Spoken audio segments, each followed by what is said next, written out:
University દ્વારા હાલમાં જે પરિપત્ર કરેલ છે તે એનરોલમેન્ટ રદ કરવા માટેનો નથી. કોઈ પણ વિદ્યાર્થીના એનરોલમેન્ટ યુનિવર્સિટી દ્વારા રદ કરવામાં આવેલ નથી, પરંતુ યુજીસીએ જે 2015માં કોઈ પણ કોર્સ પૂર્ણ કરવાનો સમયગાળો દર્શાવેલ છે તે N+2 એટલે કે કોર્સનો સમયગાળો વત્તા 2 વર્ષમાં વિદ્યાર્થીએ તેનો કોર્સ પૂરો કરી લેવો જોઈએ. એ સંદર્ભમાં યુનિવર્સિટીએ અગાઉ ઘણી વખત વિદ્યાર્થીઓને તક આપેલી છે. આ ઉપરાંત આ પરિપત્ર કરતા પહેલા એક પરિપત્ર કરી દરેક વિદ્યાર્થીને જણાવવામાં આવેલ હતું કે આ છેલ્લો પ્રયત્ન છે અને આ છેલ્લા પ્રયત્નમાં દરેક વિદ્યાર્થીએ જે બાકી બેકલોગ હોય એ પૂર્ણ કરી લેવો.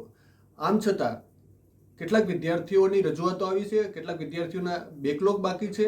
તો આ સંદર્ભમાં યુનિવર્સિટીએ AICTE અને યુનિવર્સિટી ગ્રાન્ટ કમિશનનું માર્ગદર્શન માંગેલ છે અને જો આ માર્ગદર્શન આપશે, અમે વિદ્યાર્થીઓના હિતમાં વિદ્યાર્થીઓની પરીક્ષા લેવા તૈયાર છે. પરંતુ જ્યારે એપેક્સ બોડીએ કોઈ પણ કોર્સ પૂર્ણ કરવાનો સમયગાળો દર્શાવી દીધેલો હોય અને જો એ સમયગાળામાં એ કોર્સ પૂર્ણ ન થાય તો ઘણી વખત એપેક્સ બોડીની રૂલ્સનું વાયોલેશનનો પણ ભય ઉત્પન્ન થતો હોય છે.